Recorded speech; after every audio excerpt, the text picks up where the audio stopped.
Hi, I'm Dan Bjornklund. Welcome to the Grow Podcast, sponsored by the Grow Solutions Center.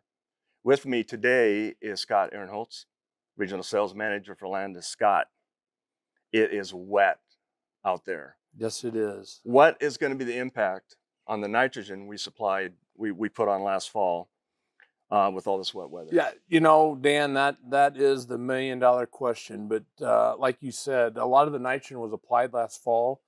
There's some applied this spring. When we got into April and now into May, the rain started. We're actually well up above the expected rainfall or normal rainfall, upwards of anywhere from 4 to 6 inches. The temperatures have warmed up, and the reason that I bring these two factors up is this. We've activated two loss mechanisms of nitrogen, right? So when you look at nitrogen that is actually below ground, we've activated denitrification because we've got saturated soils, we've got ponding, but then we also have the ability to leach after that nitrogen is nitrified. So two of them have been activated. The other thing is this. Is the stabilizer still working? What were the winter months like, right? Right. It was a little bit warmer. We got above the soil temperature of 50 degrees in about mid-April. Right. So the bacteria started working on just not the nitrogen, but also the stabilizer. So if the nitrogen stabilizers haven't run out of gas yet, they're going to hear soon. So let me ask you something. If we put on 160 pounds last fall as anhydrous stabilized, how much is still there? I don't have that exact number, but I would tell you this. If the stabilizer is running out of gas, just from denitrification, we could be losing 3 to 4% of our nitrogen source daily. And that doesn't even include nitrification or the leaching aspect. So with that being said, there's going to be a lot of conversations out there of how do I supplement that? How do I subsidize that? I think that side dress, top dress, and wide drop applications are going to be very, very common as we come into the growing season. And I think we're going to do more of that than what we have the last 2 or 3 years because it's been drier. Are we going to have enough anhydrous to fulfill the need when we get the break to get the side dress? So should guys be considering that right now and going out and getting their anhydrous booked? The anhydrous, or they need to be if urea or UAN, if they're considering doing that and they do not have that booked, they need to be having that conversation. Right. We do have a supply of those products, but to give us a better handle on it, to make sure that we have those products in hand, those conversations need to be happening then. But other conversations that need to be happening as we're talking about those applications in season are this. Dan, should I be stabilizing that nitrogen? Oh, absolutely. And why is that?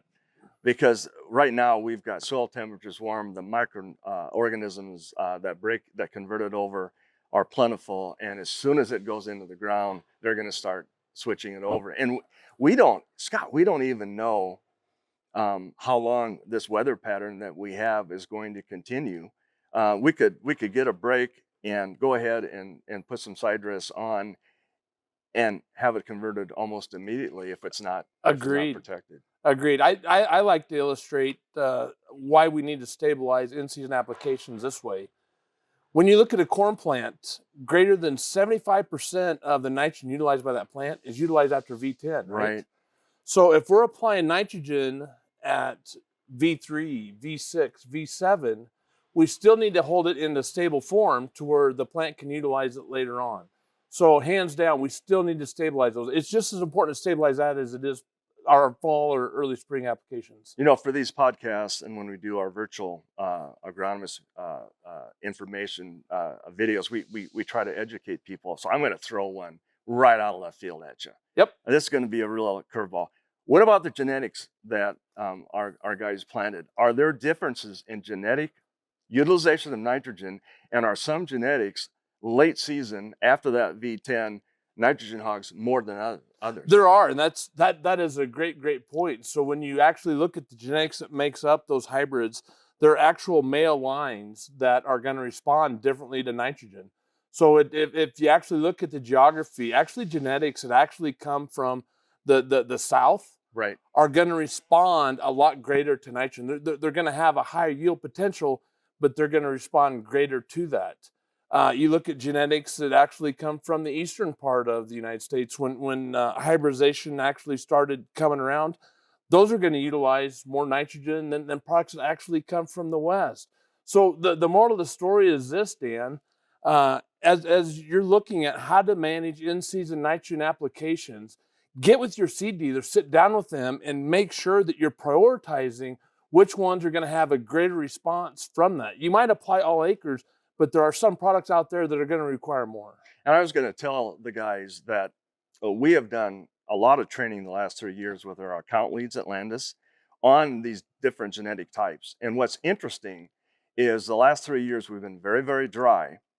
And some of those products that did extremely well when it was really, really dry, those from the south, are the ones that can still do really well this year, but you're going to have to watch nitrogen. In one of my previous jobs, one of the things we did sort of like mid-August is we'd go out into plots and we'd measure the amount of leaf symptoms. And for nitrogen, it's down the middle of the leaf where you see that Right. senescence.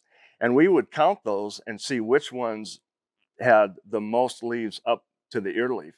And it was those southern ones that did it. So guys, if you don't know what you're planting, if nobody has told you, talk to our account leads or talk to Scott and I, because this is going to be really critical as we get later on in the season. So Scott, we've talked about some nitrogen sources, some side dressing, some top dressing with urea. What else can we do? So, you look at the environment, and every year the environment brings different challenges, right, Dan? This year, we're a little bit warmer right now. We've had a lot of moisture. That moisture brings uh, a lot of challenges like nutrient availability and things like that. But plants respond to the environment also. So if we have some environmental issues or some environmental stress, those can have a negative impact on the crop also. So as we're looking to how we're going to manage the crop throughout the rest of the growing season, consider how these environmental issues can actually impact Right. that. We actually have some products that can help the plant overcome those overcome the adverse. Um, Kind of an abiotic stress is really right, what you're talking that about. great, well put. So when you think about abiotic stresses are stresses done to plants from nutrients to weather, things like that. It's actually stresses done by non-living things. What actually happens is when those stresses get too high, the plants will react to that to where it'll have a negative yield Right. impact. There are actually biostimulants in the marketplace today that can help the plants respond to that and help overcome the negative impacts of that. And so the plant will naturally grow and not have a negative impact. So today, our AcreEdge brand has a cornerstone product called CropPWR. CropPWR is a biostimulant with an amino acid package that will help the plant overcome abiotic stresses, but also an energy source to help that plant Right. be more efficient with nutrients. The reason I bring that up is we're looking at applications of herbicides coming up here in the next few Right. weeks, if and when it dries Yeah, up. But this is a perfect timing to get products like CropPWR on. absolutely. Yes. Well, I'm also thinking, the last 3 years, we talked a lot about diseases in corn, and we're going to bring up that two-word disease that everybody's tired of hearing about, tar spot. And those who are watching this from Northeast Iowa know what the impact was a couple years ago because they had some significant impact. Everyone else heard us talking about it, and we found out that it was widespread and the inoculant carried over in the corn residue in every county in the state of Iowa. Now we have the conditions that are favoring it. And if June continues to be wet, I am extremely concerned at V10 corn as small as V10, which is about waist all the way up to VT, of having tar spot come in. And we know that in some of the areas in the east, when it first came in Indiana and Illinois, it took corn out in 21 to 28 days. It went from the first infection to senescence that quickly. Now, maybe that wouldn't happen here, but if we are concerned about tar spot, when do we need to start scouting? Early, early is better, because here the situation is this.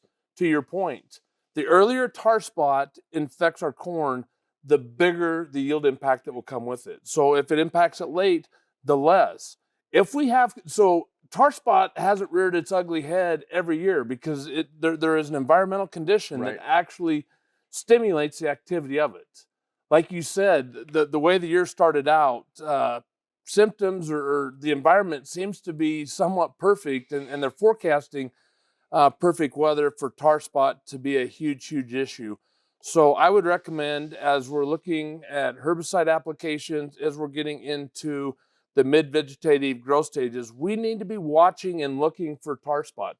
I would also get online, and there's actually some websites that have tar spot tracking Right. mechanism to where you can see how it's progressing based on those environments. I would keep my eye on that, and if it's starting to get close to your proximity, it needs to be looked at. Once tar spot is found, we can limit or reduce the amount of yield impact with that with fungicides.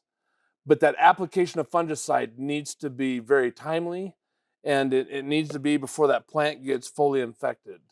So the scouting mechanism is a key component to making sure that we're not losing great yield to that. It's called Tar Spotter, and we were looking at that in some fields yesterday with Julia Close, who is an intern that's going to be in a lot of fields doing a lot of scouting, Yes. and a really key important part of our research this year, and looking for ways to see the benefits of the AcreEdge products. And almost every field that we stopped at and put the information in the lat lawns, it was saying high probability of tar spot, just based off of the conditions that we have so far.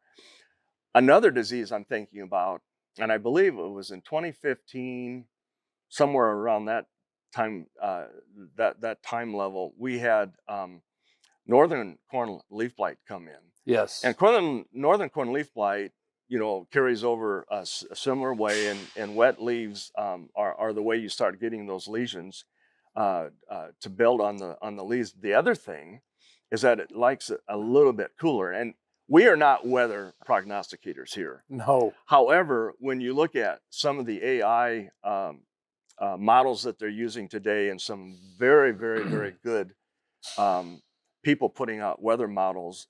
Right now, I'm just going to say what they said today is June is looking wetter and cooler, which would favor northern corn leaf blight. The good thing about both tar spot and northern corn leaf blight is that they're very responsive to fungicide applications. So we have the mechanisms to do that. My concern, and I don't want to be one of those individuals, but you just got to call it as you do. When we look at the amount of fungicide that's applied in any given year, and we look at what is positioned for this year, if we had a huge outbreak, is there going to be enough fungicide? There might be enough fungicide, but is there enough application equipment to get things applied timely? Right. So to your point, Dan, and the reason that we bring this up is the environment is really pointing towards we're going to have a lot of in-season issues in corn and soybeans. Northern corn leaf blight is very probable. Tar spot, there's a high probability with that. If it comes in late enough, a VT application fungicide will help maintain a lot of the yield that's there. Same thing with northern corn leaf blight. But the best advice I could give a grower today is plan ahead, get your fields on the books for those hybrids and the hybrids and the products you have out there that are most susceptible with that, if not all your acres, and make sure that you're positioned to help control these diseases before they get bad and take your yield. Well, Scott, also with these wet weather conditions, we're not able to go out and do what we want to be doing. This really might, and this will be the second time I've called for this really might be a good time to go back to your Landus account leads, or whoever you purchased your seed from, look at your seed portfolio and check to see not only what the tar spot ratings were for tolerance, but also northern corn leaf blight and some of these other diseases. Because I think a lot of times, you think of the last 4 years, we didn't have to worry about a lot of that. The only thing we had to worry about is it going to rain timely enough to, to fill the kernels. We got a whole lot to think about this year Yes. with the diseases. And we've only talked about corn. What about soybeans? Well, before we transition there, I would like to set one expectation on corn. If these conditions continue like we expect, and these challenging diseases actually impact us, there might be an opportunity to have to spray fields twice with fungicides. Yeah. So if the disease level is moderate enough or it comes in late enough, we usually can get by with one, especially with tar spot. But if it's severe enough, there is a probability that you might have to treat twice. So really, as this early in the crop stage, really want to set that expectation as we continue to monitor these. And as we watch the progression with that, don't be surprised if it gets really, really bad. The recommendation would be to do that. And I'm glad that you brought that point up because, again, I want to bring it back to the genetics. We saw a lot in the last 3 years, differences in genetic types, and some getting hit really early with tar spot and some that really held it off. So if timing becomes an issue, trying to, get out there and get things sprayed, knowing which ones are the most susceptible, working with your account leads again, and getting those taken care of first because it'll make you able to space out that spraying. Yes. So understanding the genetics, guys, we're going to talk more about seed as we go on in the future because it's just really important to understand what you're planting and what those backgrounds are and help in situations like this. And I've spent some time in Illinois when tar spot was very, very apparent. And I've seen fields to where there was 100 bushel to the acre reduction.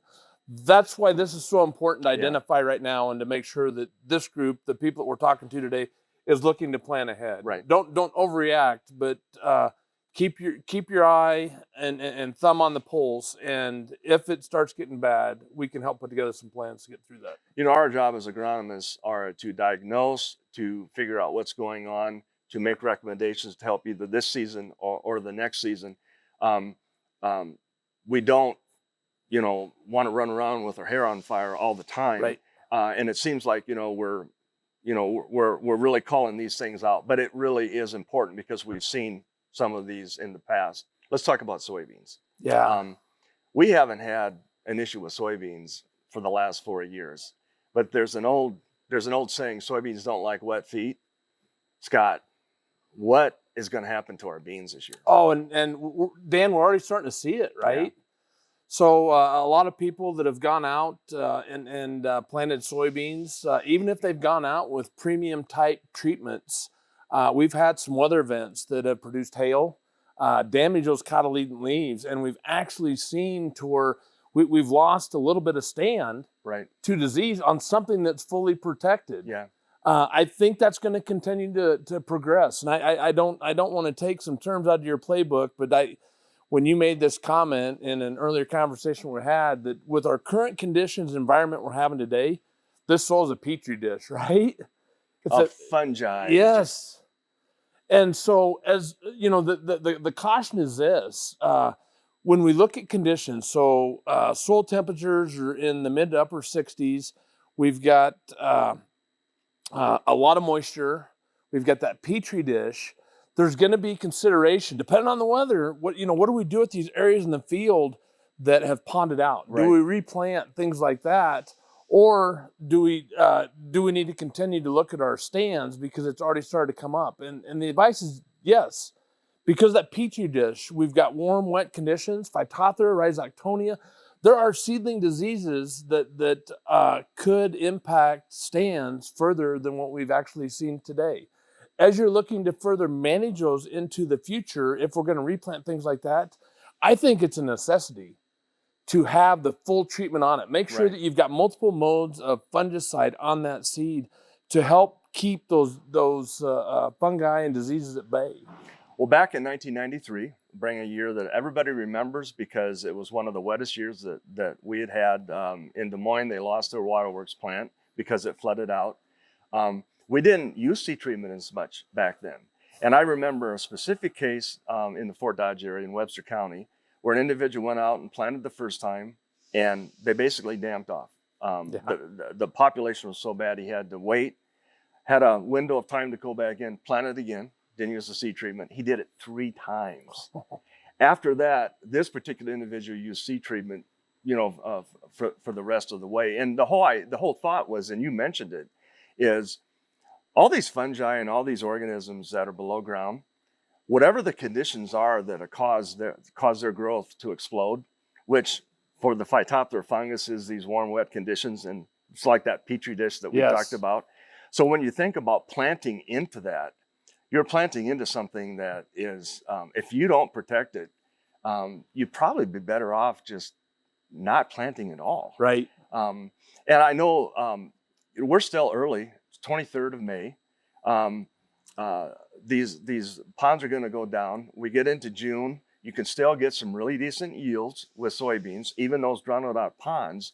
The key is going to be making sure that we have the perfect, or not the perfect, because you don't have that, but the best environment we can. Right. Starting with the seed treatment, and then I love what you said about CropPWR, because there are various ways we can use CropPWR to kind of get that energy source into that plant, and you're not going to make up for all the lost time. But we didn't have CropPWR 10, 15 years ago. We got a product now that can actually help us in a stress situation like this to get better yield than we would.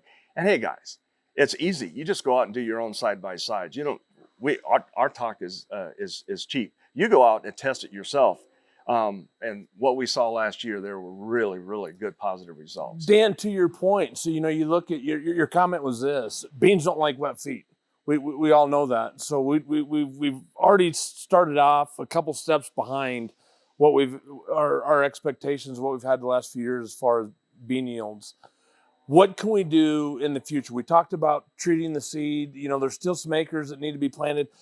Get those treated. But what else can we do? It's more than just managing weed pressure, things like that. Right. We need to make sure that we're managing plant health. Yes. Again, CropPWR is a product that applied with your herbicide, your V3 fungicide treatment is going to help that plant overcome the environmental stresses that can have a huge impact with it. And if we do that, that's going to give that bean a fair chance to overcome the stresses that we have and give us, hopefully better yields than if we didn't. Yeah, I think we will be coming back and we will be visiting probably several times this growing season as to where we're at now with current events and what can we do and what's important. I think we've pretty much hit it today on both corn and beans. Scott, it's just been a pleasure, and it's a pleasure working with you. And guys, we can help you to get more yield. The entire Landus team, we're there to help you. And so we'll be out, we'll be scouting, we will call out when we see situations that are really important to look at. And until next time, Scott and Dan say, hey, we're with you, man. Yep. Thank you.